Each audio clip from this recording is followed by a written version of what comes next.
The wood note is sponsored by I Would Like. When Bosch sent out their router earlier for me to review, which you can check out over here, they didn't send along the edge guide because at the time they were out of stock.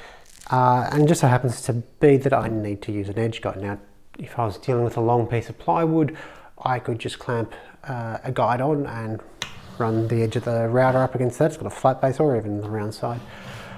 But at the moment I need to put a groove in a leg, table leg, to accept a panel of veneered MDF. My options are I could go and buy the Bosch edge guide. In Australia I haven't actually been able to find it. Last I saw it, it was priced at about $170, which is fairly expensive. Alternatively, I could get it from the US, and that's only about, I think it's $70 Australian shipped, but I'd have to wait 2 to 3 weeks for it to actually arrive, and I kind of need it this week. So instead I'm going to make my own. Now, as it happens, the guide rails, or the holes for the rails, are 10mm.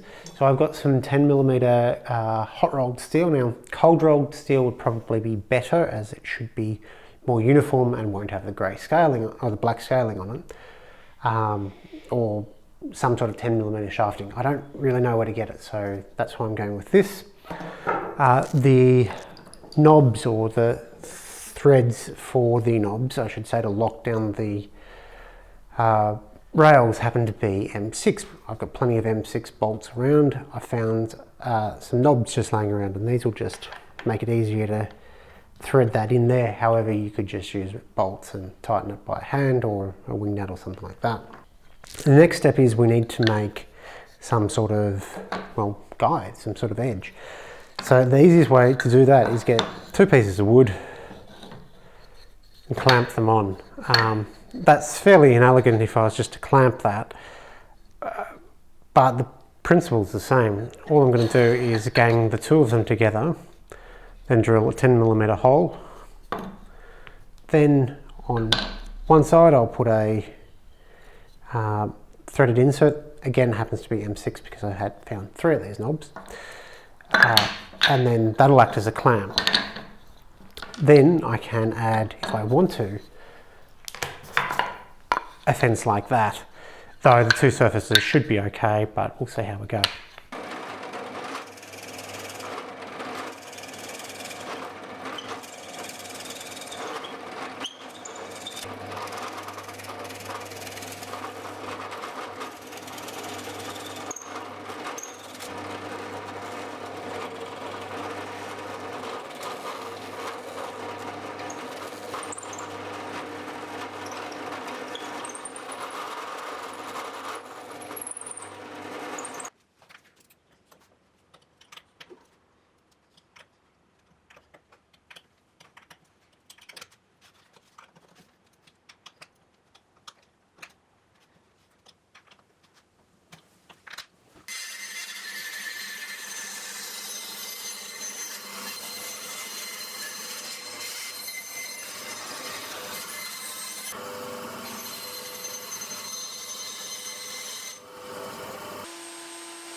So I have the piece that I wrapped it out on the router table. I had to cut a slot in it because I forgot about the screw, or the bolt head. So that'll sit there like that. Get glued and screwed in. The rabbet is there to help align everything, though this is a prototype, so I don't know if it'll be right. A lot of it is just sort of figuring out roughly where I want it. I cut some pieces and also rabbeted those, though I got the rabbet wrong, so I had to cut that down a bit more. And these will be the actual fence faces, so they will sit like that. So they need to be glued and screwed onto this piece, which needs to be glued and screwed onto the main clamp assembly. So I guess I can do it in any order.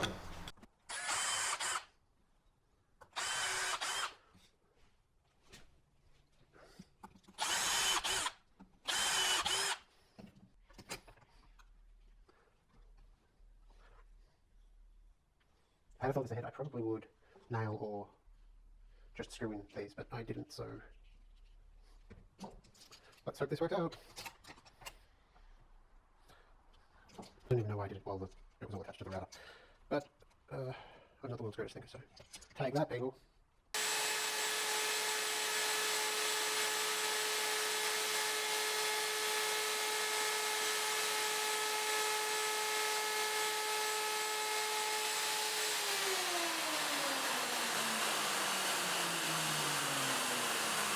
Surprisingly, this worked fairly well. I wouldn't call it a complete success, as it was certainly something thrown together ad hoc, but it worked enough for the purpose I had.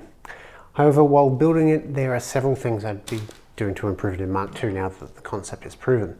For a start, I think a single clamping point is okay, but it would work better if the holes were slightly oversized, so 10.5mm, so it'd slide up and down easier than the bolt through each hole, like on the router body itself. Secondly, I didn't consider the thickness of the router base from the shaft, so the fence is actually butted into the base, so I had to cut out that a bit more. So I'd make the clamp section a bit thicker. Probably also make the fences longer, but perhaps not as tall, and bolted in instead of glued. Finally, some sort of micro adjustment. On commercial guides, there seems to be two options. Either the micro adjustment mechanism also locks on the bar and pushes the clamp and fence in one movement, or the fence part, so the bracket and fence, is just floating. So dear viewer, let me know if you've got great ideas on how to make a great router parallel fence. Well, yes, now that I've got the luxury of time, I could wait for it to arrive from Amazon. Now it's more about seeing if I can, not if I should. Finally, next week there should be a return to non-workshop projects. After all, that's what the guide was ultimately for. You can see that being glued up there. Thanks for watching.